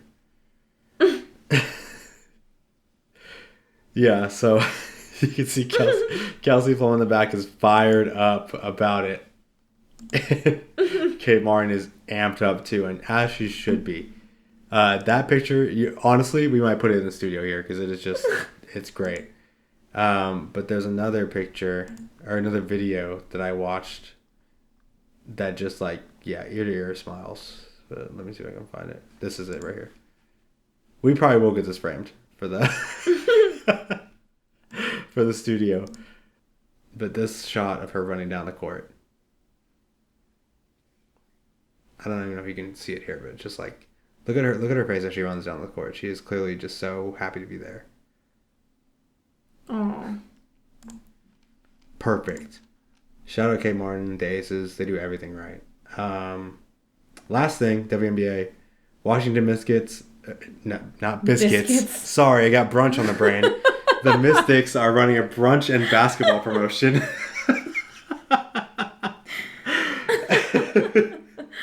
So I guess they play some of their games on Sundays during brunch hours, during biscuit hours. You sure you haven't been having those bottomless mimosas? They have bottomless mimosas, chicken and waffles, fruit, pastries, the whole spread. That sounds wonderful. They have, and all this comes with like a lower level ticket as well. Dang. So in the bottom bowl, just like, sounds like the perfect promotion. Mm-hmm. They're all taking place on Sundays. There's 3 more this season. They're all sold out. Oh, for real? Yeah. Oh, we should have gotten tickets. It's also in DC. When are we gonna get to DC for brunch? Just whenever. Yeah, just for brunch. No, but that is a great idea, though. It's a wonderful idea. Mm-hmm. I think that should be incorporated. Why don't they do that at the Texans games? That's what I'm saying. Every one of their games is on Sunday, basically. Mm-hmm. And Lord knows that I could go for a good breakfast. Chicken and waffles? Are you kidding me? Yeah. I wonder how much those cost. Gosh. I'd pay it. Yeah. We already paid for those pretzels. That's true, yeah. It is like $20 just to get anything at the Texans game. So that's true. Forget it. Yeah. Yeah, they also have 0 wins, though, I think. So maybe they're just trying to get people in the door, I think. Yikes. It's probably not so great quality chicken and waffles. Yeah. Or probably just like honeydew as the fruit. Okay, Bojack. Which is, I don't like the honeydew. It's the worst part of the fruit array. Yeah. The array of fruit. That's what they call it. That's a technical term. Array. Yeah. ARRAY. Yeah. So last thing we'll say about the WNBA. Caitlin Clark is having a very interesting start to her career. I don't think any of it is her fault. I think that she is just trying to play basketball. If anyone has seen that Ryan Higa sketch about the NBA lockout from 2014, if for some reason you were on the internet and know exactly what video I'm talking about, mm-hmm. Jeremy Lin was in that video, by the way. Real life NBA player. But yeah, there's a moment in there where he says, "We just want to play basketball." So yeah, if you remember that 5-second innocuous clip from literally 10 years ago, sound off in the comments. Otherwise, I don't know what to tell you, man. But yeah, she's just trying to play basketball. Like, she just loves the game and is really good at it. It's true. I think she had a lot of unfair expectations put on her. Mm-hmm. One, for reasons we've talked about before, where people desperately want to discredit the WNBA, and so, but they can't discredit what Caitlin Clark has done. They've tried everything. Trust me, they've tried it, and so they say, well, we will just say this is the actually only good woman who's ever played basketball, and she's going to go in there. She's going to destroy this league that we don't like, and that just hasn't been the case because these are professionals. And hey, sorry, they're good at basketball.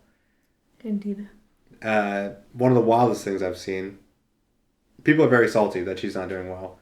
People are very clearly, like, some people are joking, saying, like, with the charter flights that they got, people are saying, like, oh man, like, Caitlin Clark got all these people living in luxury now, wow. It's crazy. I'm sure some people are saying that in, like, good faith, because it is funny to think about it that way, right? But I have seen some very angry people saying things like, one, I don't know if it was real or not. They might have been, they must have been trolling. I don't think they were, because the way they're responding to the follow-up comments, but they said, it was like on a post of like Caitlin Clark getting absolutely owned. I think it was when she lost the ball and like turned it over in the Fever and Sonics, or why am I blanking on their name? I keep wanting to say Seattle Supersonics, but that's the men's team. Storm or something? Yeah, the Storm. Yeah. Look at me go. Sorry, I have Kevin Durant on the brain as well. But yeah, he was basically like, you know what? These women know that Caitlin Clark is the only reason people are watching. Like, they need to let her go off. Yeah. But people are like, what do you mean? Like, let her score? Is that what you're suggesting? Is that what you want to watch? Is Caitlin Clark just like uncontested going for 100 like she's world champion? That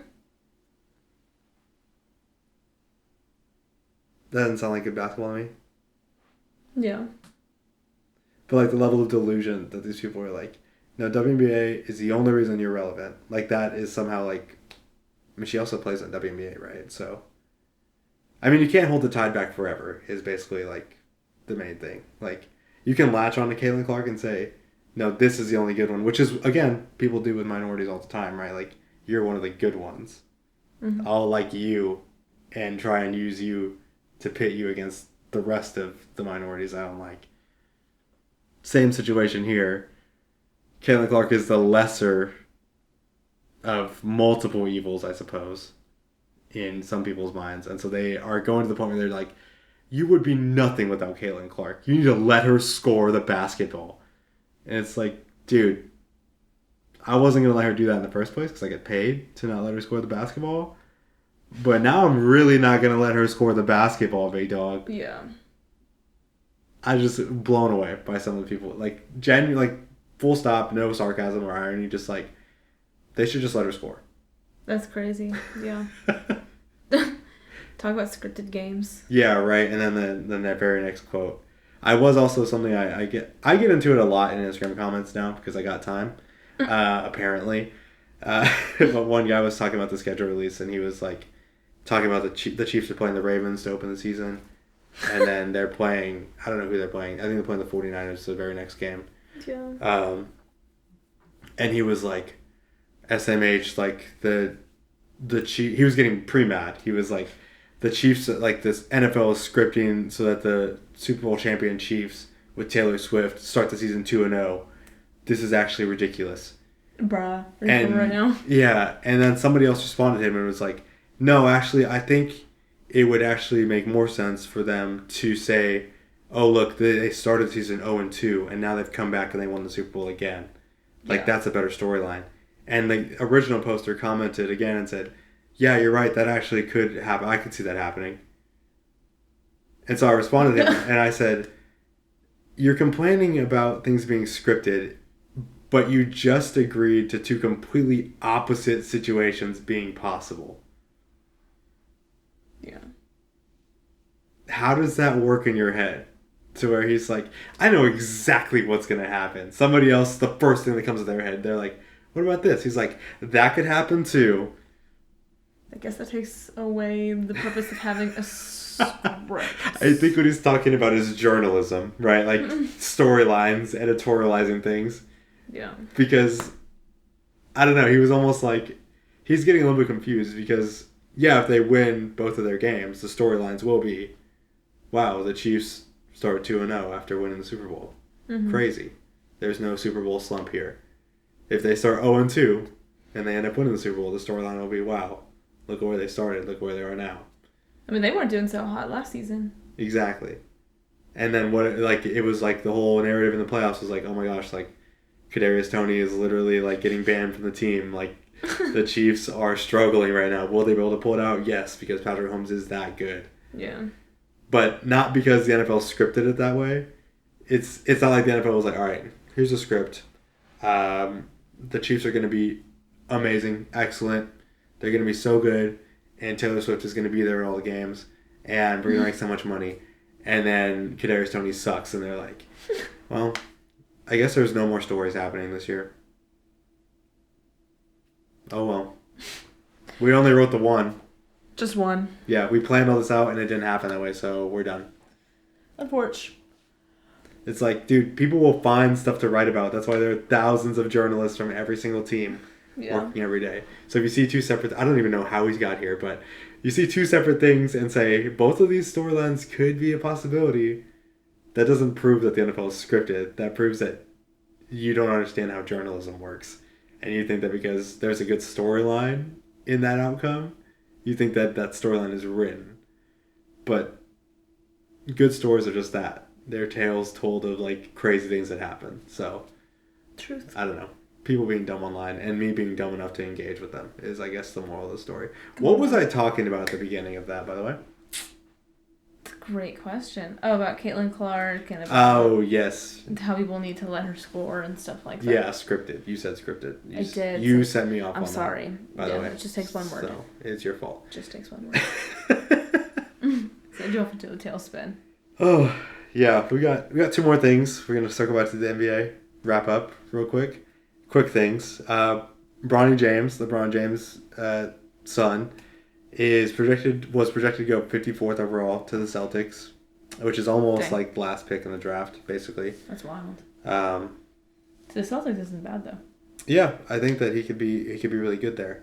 If you don't know anything about LeBron James Jr., aka Bronny James, he suffered cardiac arrest while at a USC practice right before the start of his freshman year on July 25th.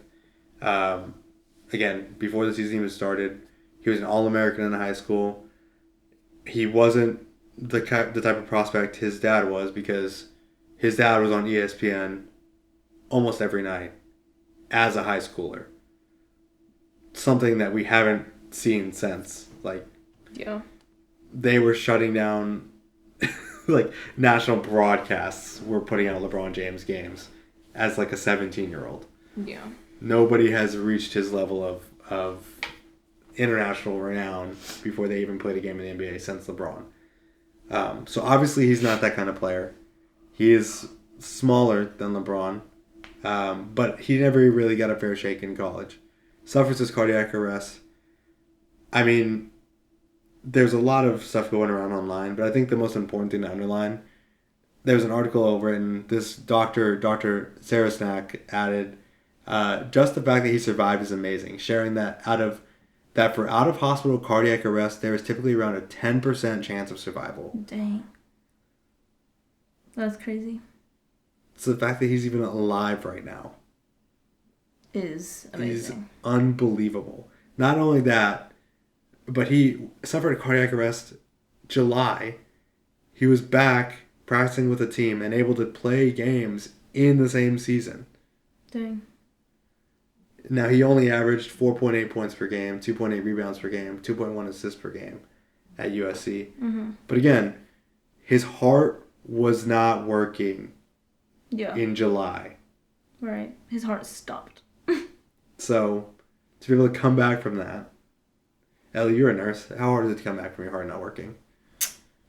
Pretty steep recovery, I would say. Not a light job. Mm-hmm. I mean, depending on how long you're down and how long your body doesn't get blood, there's significant damage that happens. Tissue starts to die, your brain starts to die, which is the most important part, Yeah.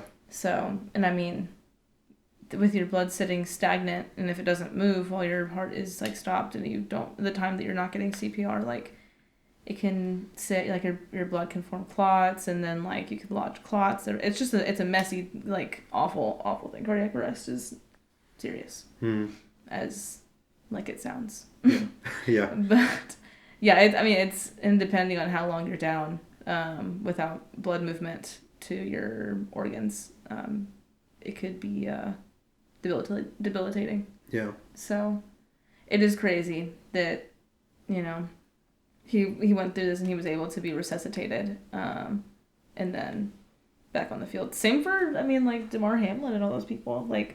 People's fast reactions, I guess, to these guys going down and, getting the care they need. So, yeah, if you have the opportunity. Shameless plug. If you can go get yourself CPR certified, it is super easy. To go and get CPR certified. Fairly easy to perform CPR. Anyone can do it. So you could save a life. Yeah. You could literally save someone's life. So, yeah, shameless medical plug. Yeah, there's Ellie's health tip of the week. So yeah, he was listed at 6'4" at USC, kind of like Chassety was listed at 5'7" at Texas Lutheran. He measured in 6'1.5" without shoes. That's right. So he is smaller than he was listed at. Another problem with his profile, he is on the smaller end for the NBA.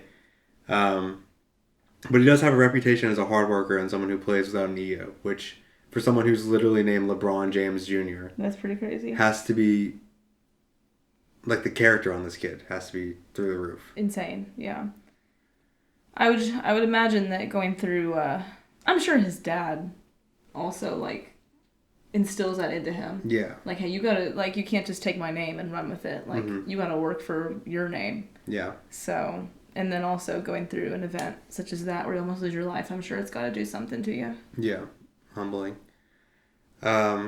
Yeah, but I don't know if you've seen any of the posts that he's mentioned on, but man, people are being vicious out there. Really? And I just want to like, I mean, like, it's one thing if you're like against nepotism.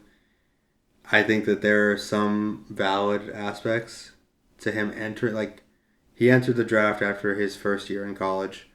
Nobody made him do that. He didn't have to do that.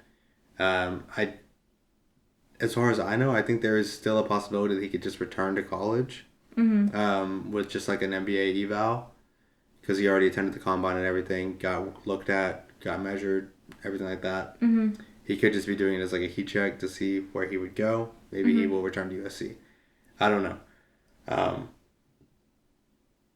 But like, I think that there is an argument to be made that if his name wasn't LeBron James, he would not have even been invited to the NBA Combine, let alone like be seriously considered at these numbers right now. That being said, a lot of people that have no incentive to lie about this have said that they do see some like value in his draft profile. Like, he's not just like, a lot of the narrative has been like, oh, wherever he gets drafted, LeBron will follow him so they can play together. Oh. And then, like, you're basically, like, trying to draft LeBron in this draft. I think they've said publicly that that's not what they're about. I know that if I was Bronny, I would not want that to be the case. I wouldn't want to work with my dad. Especially if your dad is LeBron James. And, again, when this kid was, like, 13, and these, like, I don't know, like, Overtime and accounts like that post, like, high school clips, weird as hell, by the way. Why am I looking at high schoolers on my feed Overtime? What's up with that? But, like, these people who post, like, 13, 14-year-olds at AAU tournaments posting Bronny James, everybody in the comments was, ass, he's terrible, he's trash, he's not going to be anything, I hate him, because they either A, hate his dad, B, like, don't like that they feel like he's going to get this handed to him, which, okay, maybe, like, but you don't need to be like, he didn't ask for this, you know? Yeah, he literally just born into it. Yeah. And it's not like he's being, like, a jerk about it either, from what it sounds like. Yeah, I mean, he's never once been like, I'm LeBron James' kid, like, I deserve this. I deserve it. From all like, his online activity, all of his, like, interviews and stuff like that, perfectly humble kid who just says, like, look, I just want to play basketball to the best of my ability. Yeah. So, I don't know. But again, like, when he's 13, is he a bad person? No. Yeah, You're a bad absurd. person for taking your beef with a grown man you don't even know and yelling at his kid, Yeah. hoping and praying that he's bad at basketball. Yeah, that's too far. You got something wrong with you at that point. Yeah. So, I've been seeing a lot of hate for Bronny. I don't know if he deserves to get drafted in the NBA. Why don't you let the NBA professionals decide that? Yeah. Why don't you let the GMs and front offices make that call? Truth. I promise you that one spot that he's taken up, it's not yours. Yeah. And if he's not good enough, as much as you might think is the case, I don't think that anybody's going to put up with having someone who is not good enough on their roster. Yeah. For any significant amount of time. Because they're trying to win. Yeah. Especially, like, I mean, hey, JB Bickerstaff got fired after winning one playoff series and, like, winning a game against the eventual Eastern Conference champions. There is no room for error here. You need everybody on your team to contribute, or you're out of a job. It's true. So, No playing around. someone like this, especially if the Celtics want to draft him, let him draft him. Yeah. Because they're not going to stand for, like, if he's not good, they're not going to keep him around. Yeah. And they also have the depth sad to to say, develop him if they want to. Very true. It's their choice, but they're not going to, they're certainly not going to, like, start him if he's not, like, putting up what they want to see. Yeah. So just don't worry, guys. don't worry about it. And it's not your money. Yeah, it's not going to affect you, like, personally, for the most part. Mm-hmm. So, let him have his moment. If he wants to go, he can go. And he can develop, as a good player, or he can, see what he does. Yeah. I hope the best for him. Mm-hmm. I'm excited for him. Yeah. I don't know what would drive you to not want that for him, Like, I don't know, what's the alternative? I hope he never gets to play basketball again. And then he doesn't. It's like, okay, like, how does that affect your daily life now? Yeah. Like, it's just one thing you get to be less mad about. Like, I have no idea. Yeah. Like, I doubt that this is affecting anyone personally, except for I don't know. Bronze Prospect family. 61. The James family. Yeah. And, yeah. For maybe, like, for either the amount of time that Bronny gets to prove that he's good and then ends up not proving he's good, or never at all because he was actually better than Prospect 61, you know? I don't know. Get over it. Speaking of things people need to get over, last thing, we're going to wrap up because this is really funny. People are upset that, like, I guess they're doing, like, this celebrity endorsement thing where they're taking around, like, the Larry O'Brien trophy, like the NBA equivalent of the Lombardi trophy, and, like, showcasing it with, like, different celebrities. Like, I think Chris Hemsworth was holding it at one point. Angel Reese was holding it. Told the story about how it reminded her of Kobe and Shaq. People are like, what does she know about Kobe and Shaq? She's only 20 years old. Brother, Google exists. Like, you can especially if you play basketball. Like, oh my gosh.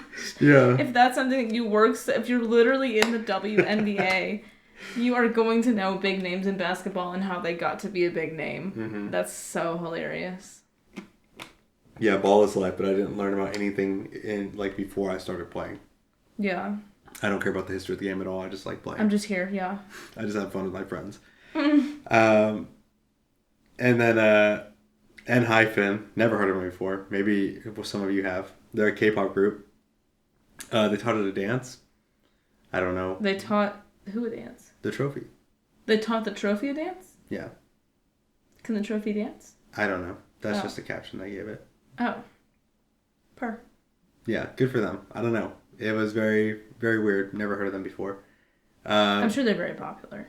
Yeah, but it was very funny for me to just, like, watch that happen and be like, this means nothing to me.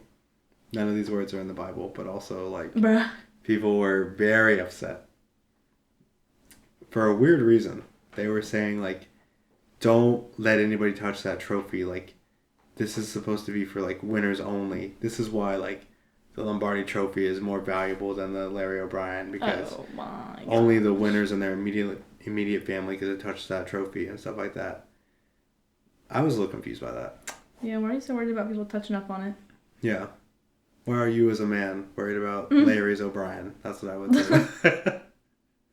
But also, like, I could steal every Lombardi trophy that's ever been made.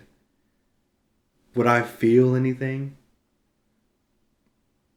Like, if I buy an Oscar online, like, for sale, am I going to show people and be like, look, I won this Oscar? They going to believe me? No. Dundee. Yeah, if I buy a Dundee, are they going to believe me? No. If I buy an Emmy, are they going to believe me? Yes, because this is an Emmy-winning podcast.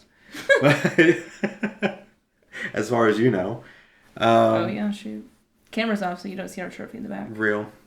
But yeah, it's like, who cares? Like, the trophy is not the thing, right? Yeah. Like, if I touch the Larry O'Brien trophy, I'll be like, I'm an NBA champion. I did it. Yeah, my life has changed. I am him. I am an NBA champion. I'm basically Bill Russell. I'm the ultimate champion, actually. I'm just gonna be like, okay, cool. Yeah. Wow, that's a really cool thing to see, like, that trophy, and then I go about my normal life. Yeah. And my non-championship life. Mm-hmm. It's like, dude, the trophy doesn't mean anything to you unless you win it, right? Yeah. And if it does, then maybe. Yeah, if you national treasure the trophy out of there, and you said, I have the Larry O'Brien trophy, everyone would be like, Okay. Okay, man. Like, what's the issue? I don't understand. Yeah, like, you're still not a champion. Yeah, who cares? You're as much a champion, like, only in the sense of, like, Andy and April's dog are you a champion. Like, that's it. Andy and April's dog champion. Like, that's funny. I just didn't get why people are getting so worked up about it. Because, like, you do know that they don't think they're actually, like... The trophy is not... They could literally hand out, like, a box of condoms and be like, Bruh. This is the Larry O'Brien trophy. You just won the NBA Finals. You worked your whole life for this. And people will be like, yes! And pour it all over themselves. And then be done with it. You know? Because they don't... They're not, like... They're not sitting in their post-game interview, like, itching, and being like, okay, like, this is great. I love the adoration and respect, but, like... But I don't touch this trophy right now. I'm leaving with the trophy right now. Like, I need to go make love to it. Like, don't... Get out of my way right now. It's just a little possessive. Yeah, it's like... I promise you, when they win, like, it might be nice to touch it, but it's symbolic. That's all a trophy is, right? It's a symbol for something else. It's like screenshotting an NFT, right? Hee, I stole your NFT. NFTs are very valuable, guys. Don't steal. That's wrong. Don't steal. You wouldn't download a car. Please. And with that, we'll probably bid you a good morning, good afternoon, good night. Whatever time of day you're watching this. But for now, it is a good night. No, It is good morning. It is 3:24 a.m. is what it is. So, we will catch you guys next week. Thank you so much for tuning in. Again, shout out to Chassety Rains for coming on the pod, being the first guest, knocking it out of the park. Shout out. Get it, knocking it out of the park. But we will see you guys next week. We are going to try and put a list together of possible guests. Probably won't do an interview every week because it is a lot of work for two fully employed people to do. And the guest. Yeah, and also, shout out to Chassety for donating a lot of her time for a lot of our inexperienced ways. But yeah, thank you so much for tuning in. If you're new here, came here to hear Chastety's interview about her career and decided you like what you heard, feel free to like, subscribe, share, leave a comment, rate on Spotify. I think we're on Apple Podcasts. We're on everything. Start a conversation. Yeah, start a conversation. Go to our Instagram at ANEOKD. Let us know what you want us to talk about. Yeah, do everything. Blow us up. Woof us. Like, do whatever. Like, that's... Reach out to the pod. Let us know if there's any guests you want us to try and get on. We are willing to cold call anybody. I am sending those messages to Josh Allen saying, I hope you have a good game today. We're trying to get everybody on the podcast. So, thank you so much for listening. I've been Aaron. I've been Ellie. And we'll see you guys next week.